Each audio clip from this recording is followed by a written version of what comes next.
नमस्कार दैनिक shift time में आप सबका स्वागत है। मैं रश्मि शर्मा, कैमरामैन शुभम भगत के साथ। इस समय गुजर देश चैरिटेबल ट्रस्ट में जहां आपको बताना चाहेंगे आज जम्मू कश्मीर गुजर बकरवाल कॉन्फ्रेंस का यहां पे इनक़ाद किया गया और आप इस समय दिखा रहे हैं तो दृश्य लाइव दृश्य समय और यहाँ पर जो कि जिनके द्वारा किया गया और साथ ही साथ और भी काफ़ी सारे यहाँ पर मौजूद लोग मौजूद हैं। इनसे भी जानने की कोशिश करेंगे कि आखिर क्या क्या परेशानियाँ आ रही हैं जितनी भी गुजर बकरवाल कम्युनिटी है उनको लेकर। और यहाँ पर एक दिन का सेमिनार रखा गया है और इस सेमिनार के माध्यम से यहाँ पर एक चार्टर ऑफ डिमांड्स बनाया जाएगा और जो चार्टर ऑफ डिमांड्स यहाँ की सरकार को सौंपा जाएगा।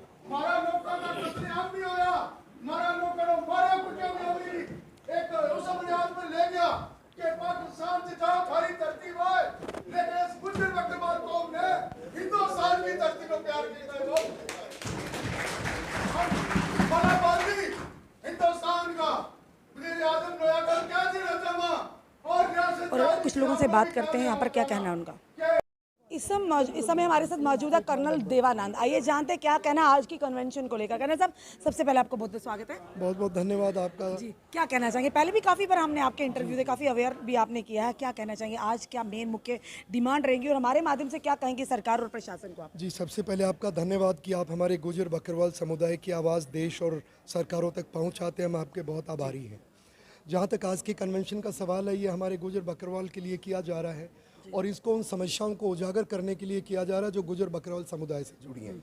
सबसे पहले आपके चैनल के मार्फत में भारत सरकार का अभिनंदन और धन्यवाद करना चाहूँगा कि करीब 70 वर्षों के इंतजार के बाद उन्होंने 2019 के अंदर हमारे गुजर बकरवाल के कंप्लीट एसटी आरक्षण, schedule caste, schedule tribe atrocity act and forest right act दिया। लेकिन जो इतने इन बिल्स के देने के बाद भी अभी तक बहुत सारी समस्याएं हैं जो इम्प्लीमेंटेशन के कारण समुदाय के बहुत सारे लोग ये महसूस करते हैं कि उनको इनका कुछ लाभ नहीं मिला है। हम ज़मीन पे जाते रहते हैं और इसकी जो मुख्य प्रॉब्लम्स मैं देख पा रहा हूँ हमारे समुदाय के बीच में, वो शिक्षा का अभाव है पहली बात, और दूसरी है कि हम गरीबी के तत्पे में लोग रहते हैं, हम हमारे हकूक़ों को नहीं जानते हैं। हमने सरकार से गुजारिश की, हम भी जा के उनको इनके बारे में अवेयर करते हैं कि अब हमारे पास हक है। अब हमारे को कोई गुजर रीछ भालू नहीं कह सकता है। थोड़े दिन पहले कुपाड़ा में एक किस्सा हुआ था जहां पर उनको माफ़ी मांगनी पड़ी। तो अवेयरनेस एक मेन मुद्दा है। फिर भी आपके मार्फत में सरकार और देश से आग्रह करना चाहूँगा, क्योंकि देखिए राजनेता लोग हैं, मैं ये मानता हूँ उनकी अलग मजबूरी हो सकती है, पर जनता जो नागरिक हैं वो हमारे साथ हों, हमारी बात को समझें। और मोदी जी से मेरा स्पेशल आग्रह रहता है, क्योंकि अगर मोदी जी नहीं होते तो मैं मानता हूँ गुजरों की कोई गत लेता ही नहीं। हर राजनीतिक पार्टी ने कश्मीर में शासन किया, पर जब हमने हमारे इस मंच के मार्फत, हमारे इस मंच जो इंटरनेशनल गुजर महासभा के मार्फत हमने बात रखी, धन्यवाद किया। आजकल जो प्रॉब्लम हमने आज जो बकरवाल के हमारे इस कन्वेंशन में निकल के आई है, सबसे पहले तो ये कि ग्राउंड पे इम्प्लीमेंटेशन उसके अंदर कमी है। मैं गुजारिश करूँगा अधिकारियों से, गुजारिश करूँगा गवर्नमेंट से कि प्लीज़ इम्प्लीमेंट इट, अदरवाइज इस जो लॉ का लाभ है हम लोगों तक नहीं पहुंच पा रहा है। दूसरी बात, गुजर बकरवाल समुदाय एक नोमैडिक ट्राइब है, जिस 25 लाख में से करीब 15 लाख गुजर ऐसे हैं जो अभी भी घुमंतु हैं, एक मौसम में एक जगह से दूसरे के, और उनका जीवन में शिक्षा का कोई स्थान नहीं है, उनके पास घर नहीं है। बुढ़े लोग 300 किलोमीटर घोड़े की पीठ पर बैठ के जाते हैं। महिलाएं जब जाती हैं तो उनको शौचालय की जगह नहीं है। तो हम गुजारिश करते हैं कि ड्रामा बंद करो, गुजर बकरवाल के साथ राजनीति बंद करो। हम कोई राजनीतिक पार्टी नहीं है। मोदी जी जिस तरह आपने हमारे साथ तीनों हकूक दिए, कृपया करके गुजर बकरवाल को परमानेंट सेटलमेंट करें, जिसमें उसको घर दिया जाए, उसके बाप दादा की जो जगह थी, बैग थी, उसके नाम की जाए, और शिक्षा का प्रबंध जहाँ रहता वहाँ किया जाए। क्योंकि जब तक ये शिक्षित नहीं होंगे तो इस आरक्षण का उनको क्या लाभ मिलेगा। इसके दादा ने पोर्टर का काम किया, इसके पिता ने पोर्टर का काम किया, खुद को शिक्षा मिली नहीं, तो आने वाले समय में ये तो वही काम करेगा। देवानंद जी, एक और समस्या जो गुजर बकरवाल की हम तक भी पहुंचती आई है कि जब वो एक जगह से दूसरी जगह पलायन करते हैं तो उनके जो माल मवेशी है एडमिनिस्ट्रेशन की तरफ से कई बार मर भी जाते हैं, और ये है कि कहीं ना कहीं उनको ये कहा जाता है पूरी तरह से उनको वो राहत नहीं मिलती जिनके माध्यम आराम से अपने माल मवेशियों को, अपने सामान को एक जगह से दूसरी जगह ले जाया जाए। कई बार पुलिस की तरफ से भी उनको हरासमेंट होती है, कई बार एडमिनिस्ट्रेशन भी उनका साथ नहीं देती। तो ये समस्या काफ़ी बार हमारे तक आई है और हमने उन चीज़ों को कवर भी किया है ताकि इस तरह कोई ऐसा रूल बनाया जाए, ताकि ऐसा कोई सेटअप किया जाए ताकि लोगों को उन परेशानियों से निजात मिले। जी देखिए, आपने बहुत अच्छा कहा कि गुजर बकरवाल एक घुमंतु ट्राइब है। आने जाने में हम एहसास कर सकते हैं कि एक घोड़े के ऊपर उसका राशन, पानी, बच्चा, कोई महिला भी पेट में बच्चा हो सकता है, कोई बीमार हो सकता है, वही जीवन है। और जहाँ आते जाते हैं जानवर मर जाते हैं। अब सरकार हमें थोड़ा बहुत पैसा दे करके, मुआवजा दे करके चुप कर देती है। पर मैंने जैसे आपको बताया कि इसका समाधान क्योंकि ये जो एंटी गुजर लोग हैं ना इस कश्मीर के अंदर, वो ये चाहते हैं कि गुजर कभी बसे नहीं, गुजर बकरवाल का कभी घर ना बस जाए और इसके बच्चे शिक्षित ना हो जाए। तो हम यही मांग रख रहे हैं, यही आपके चैनल के मार्फत अगेन जो भी लोग कर सकते हैं कि हमको बसा दो, परमानेंट सेटल प्लान करो। जब दुनिया भर के देशों में बकरवाल जो नोमैड्स को बसा दिया गया है, तो कश्मीर में एकमात्र ऐसा अन्याय गुजर बकरवाल के साथ क्यों है? और मैं ये भी गुजारिश करना चाहूँगा हमारे राजनेताओं से, हमारे अधिकारियों से, जिन्होंने एसटी आरक्षण का लाभ लेकर के गुजरों के कारण अपनी नौकरी ली है, they must pay back to this community. Because आप इसके कारण, अगर आप गुजर बकरवाल नहीं होते तो गुजरों को नौकरी नहीं मिलती।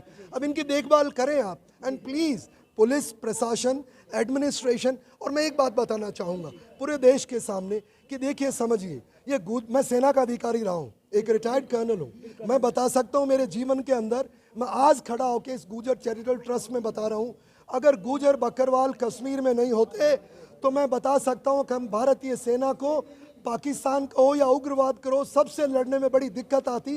ये मैं नहीं कह रहा हूँ, किसी भी सैनिक से पूछ सकते हैं। तो अगर आज कश्मीर में शांति की ओर बढ़ा है तो इस गुजर बकरवाल के तत्व के कारण बढ़ा है। अब समय आ गया देश के लिए, जिसने इस देश के अंदर तिरंगे का सम्मान किया, तिरंगा लेकर के 370 हटा तब साथ खड़ा हुआ, तो अब हमारी समस्याओं का समाधान देश करे, ऐसी हम कामना। इस समय हमारे साथ हाजी मोहम्मद यूसुफ जुड़ चुके हैं, जो जेके यूटी के प्रधान हैं गुजर बकरवाल कॉन्फ्रेंस के। चलिए जानना चाहते हैं आज का जो कन्वेंशन किया गया किस लिए मुनक्किद किया गया, क्या कहना चाहिए सर? सबसे पहले आपका बहुत बहुत स्वागत है। आपका भी बहुत बहुत शुक्रिया। आज आल जम्मू कश्मीर गुजर बकरवाल कॉन्फ्रेंस ने ये एक प्रोग्राम रखा था। जितनी भी हमारी गुजर बकरवाल ऑर्गेनाइजेशन है, उनको हमने दावत दी थी कि आओ इकट्ठे होके अपने मसाइल जो हैं, हमारी ट्राइबल के जो मसाइल हैं जम्मू और कश्मीर के, उनके बारे में गौर व फिक्र किया करें। और मैं बड़ा आभारी हूँ, बड़ा मशकूर हूँ ख़ास करके शाह मोहम्मद जी का कि वो ट्रस्ट के चेयरमैन हैं, वो भी तशरीफ़ लाए। और गुज्जर महासभा के अध्यक्ष जो हैं कर्नल देवानंद जी, वो भी तशरीफ़ लाए। और बाकी भी ऑर्गेनाइजेशन जो थी, जो हमारे कहने पर यहाँ आई। और हमारे 2-4 मुतालबे थे जो बहुत पहले से थे और जनवन थे। सबसे पहले तो आज इस पर बात हुई कि रिहेबिलिटेशन, जो बहुत पहले से हमारे साथ बोल रहे हैं लेकिन अभी तक उस पर कोई अमल नहीं हुआ है। दूसरा है फॉरेस्ट राइट एक्ट का ऐलान तो इन्होंने किया है, लेकिन अभी तक उस पर अमल दरामद नहीं हो रहा है, इम्प्लीमेंट नहीं हो रहा है, और ग्रास रूट पर उसका कोई बेनिफिट नहीं हो रहा है। तीसरा बड़ा मसला जो आज की डेट में हुआ है वो है डीलिमिटेशन का। हम बड़े शुक्रगुजार हैं मोदी सरकार के कि उन्होंने डीलिमिटेशन करवा के हमें एसटी की 9 सीटें दे दी, पॉलिटिकल रिजर्वेशन में 2 सीटें दे दी। मगर बदकिस्मती ये रही कि वो उन्होंने 9 सीटें उसी जगह, 8 सीटें उन्हीं जगह दी जो आज तक ऑलरेडी चुन के आ रहे थे, और उसका हमें कोई बेनिफिट नहीं हुआ है। और हमारी ये डिमांड रही, आज यही इसी मसले में हमने सब ने मिलजुल के एक फ़ैसला लिया कि साहब आज ये प्रोग्राम किया और आइंदा के लिए ये सारे मसले जो हैं, ये सारी ऑर्गेनाइजेशन जो हैं, सारी इकट्ठी होकर एक प्लेटफार्म पर चल के अपने मुतालबात जो हैं गवर्नमेंट के सामने रखेंगे। और हमें उम्मीद है कि अगर इकट्ठे होकर जो मसले हल होंगे वो इंशाल्लाह हमारे पूरे हो जाएंगे। बिल्कुल, क्योंकि लगातार ये बात चल रही है कि गुजर बकर वालों को उनका अधिकार मिला जाए, फॉरेस्ट एक्ट लागू किया जाए। कहा तो जाता है कि हो जाएगा या हो गया है, उनको अधिकार मिल रहे हैं, पर अभी तक अगर ज़मीनी स्तर पर देखा जाए तो कुछ भी ऐसा देखने को नहीं मिल रहा है। ज़मीनी सतह पर जो हमें मिलने चाहिए थे, जो हमारी रोज़मर्रा की ज़रूरियात की ज़िंदगी की ज़रूरियात थी, वो अभी तक नहीं मिले हैं। कागज़ों में है, ऐलानात पर है, लेकिन प्रैक्टिकली जो है कुछ नहीं है अभी तक। तो क्या लगता है अब आप जिस आज जो कन्वेंशन थी, क्या इसके माध्यम से बात आप ऊपर सरकार तक पहुंचेगी आपकी बात? मैं बड़ा मशकूर हूँ इन साथियों का जो मेरे कहने पे सर ऑर्गेनाइजेशन के हेड जो आए हैं, और मुझे लगता है इसी तरह ये प्रोग्राम अगर चलता रहा, इन लोगों का साथ रहा, तो इंशाल्लाह ये हो जाएगा। चलिए, इस समय हमारे साथ एडवोकेट शाह मोहम्मद सर भी जुड़ चुके हैं, जिन्होंने एक एजिटेशन में काफ़ी अहम रोल अदा किया। जो जेडीए की बात करें, जिस तरह से रूपनगर में काफ़ी वो हंगामा हुआ, किस कदर वहाँ पर लोग काफ़ी महीनों तक, अभी तक वो फ़िलहाल बाहर बैठे हुए हैं, एक अहम भूमिका भी निभाई है। और साथ ही आज जो कन्वेंशन है सर, क्या कहना चाहेंगे कि जहाँ बड़ी बड़ी बातें तो की जाती हैं, अगर ज़मीनी स्तर पर देखा जाए, क्या गुजर बकर वालों को उनका अधिकार मिल पाया है? देखिए, इसी के लिए आज हमने यहाँ जो गुजर बकरवाल कॉन्फ्रेंस है, ऑल जम्मू एंड कश्मीर गुजर बकरवाल कॉन्फ्रेंस, उन्होंने यहाँ पे आज एक रोज़ा कन्वेंशन रखी है। उसमें मुझे भी दावत दी गई बोलने की, और अलग अलग ऑर्गेनाइजेशन के लोग आए हैं, अलग अलग पॉलिटिकल पार्टी से लोग आए हैं। तो हमारा आज यही था कि पूरे दिन बैठ के एक डिस्कशन की जाए कि गुजर बकरवाल कम्युनिटी को जो प्रॉब्लम्स हैं यहाँ पे उनको डिस्कस करने के लिए बड़ा मुद्दा जो उभर के सामने आया वो फॉरेस्ट एक्ट की इम्प्लीमेंटेशन। जब यहाँ से ये लोग पहाड़ी इलाके में जाते हैं तो इनको जो रास्ते में जो परेशानियाँ आती हैं, जो पुलिस की हरासमेंट है या सिविल एडमिनिस्ट्रेशन की, जो रेवेन्यू की या इनकी परमिशन का मामला, एक तो वो। दूसरा साथ ये है कि जैसे आम जानवरों को जो हमारे लोग यहाँ से लाते हैं, दूध के जानवर पंजाब से ख़रीद के, तो उनमें इनको बड़ी परेशानी आती है, परमिशन गवर्नमेंट देती नहीं। क्योंकि हम गुजर बकरवाल कम्युनिटी से हैं तो ज़्यादातर इनका जो पेशा है वो है दूध का, तो ये तो जानवरों से साथ इनका ताल्लुक़ है। इनके साथ साथ गुजरों के बच्चों की एजुकेशन का मामला सामने आया, मुलाजमों की प्रमोशन का मामला सामने आया, और दूसरी जो प्रॉब्लम्स हैं रिक्रूटमेंट का मामला सामने आया। तो जहाँ जहाँ डेप्रीवेशन है, जहाँ जहाँ ये लोग अपने अपने हकूक़ से महरूम हैं, तो उसको देखना अभी भी अंदर जो है लोग अपने अपने ख्यालात का इज़हार कर रहे हैं। पूरा दिन ये कॉन्फ्रेंस चलेगी। तो ओवरऑल ये आया कि हम एक ब्लूप्रिंट तैयार करेंगे, एक वाइट पेपर तैयार करेंगे जो हम लेके गवर्नमेंट के पास, चार्टर ऑफ डिमांड जिसे कहते हैं, वो लेके हम जाएंगे ताकि गवर्नमेंट को एक बताया जाए कि दिशा के हमारा है क्या है, बेसिकली हम चाहते क्या हैं। अगर फॉरेस्ट राइट एक्ट गवर्नमेंट ने एप्लीकेबल किया है यहाँ पे, तो फिर उसकी इम्प्लीमेंटेशन पूरी होनी चाहिए। एक साथ गवर्नमेंट जो है वो कहती है कि हम इम्प्लीमेंटेशन कर रहे हैं, दूसरी तरफ बलडोज़र और फॉरेस्ट टास्क फोर्स भी साथ है। दूसरे हमारे गुज्जर बकरवाल जो सदियों से जिन ज़मीनों पे बैठे हुए हैं, गवर्नमेंट आती है एकदम उनको बलडोज कर देती है विदाउट किसी नोटिस के, दूसरी चीज़ों के। तो अगर देखिए बात ये है कि जो इनक्रोचर हैं, इनक्रोचर भी डिफरेंट किस्म के हैं। अगर जो महाराजाओं के टाइम से किसी आर्डर के तहत या वो गुजर बकरवाल बैठे हुए हैं, या वो फॉरेस्ट की ज़मीन है जहाँ वो सरकारी ज़मीन है, या कोई घास चराई की ज़मीन है, या शामलादे ज़मीन है, तो क्योंकि ये लोग लैंडलेस और हाउसलेस थे तो इनको तो वहीं बैठना था। तो ये सारी चीज़ें जो हैं ये आज यहाँ डिस्कस करके सामने आई हैं।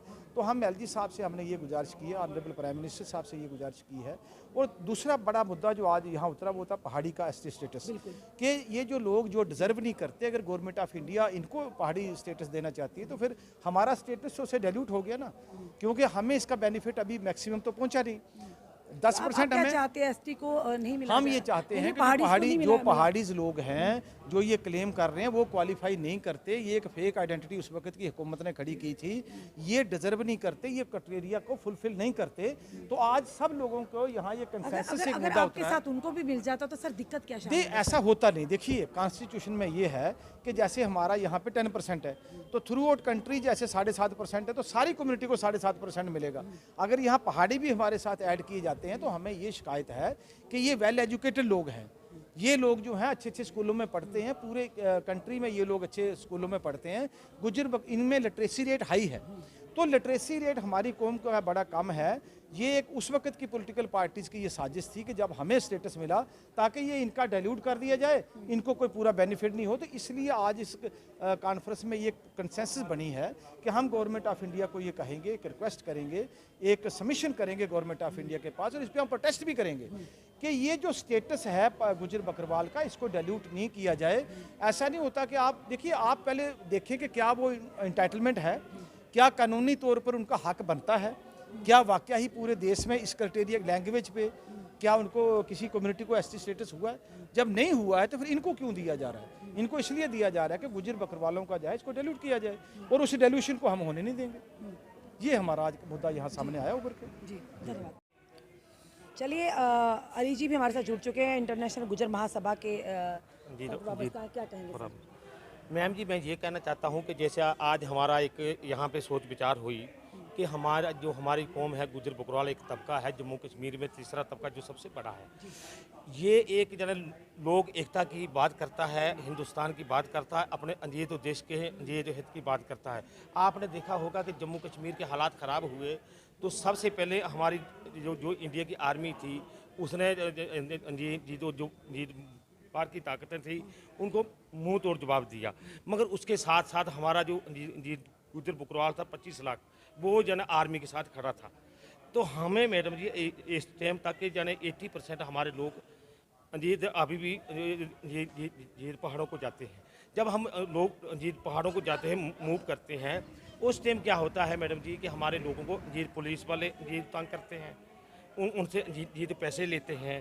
हमारे जीत छोटे छोटे बच्चे ने धूप में जी खड़े होते हैं।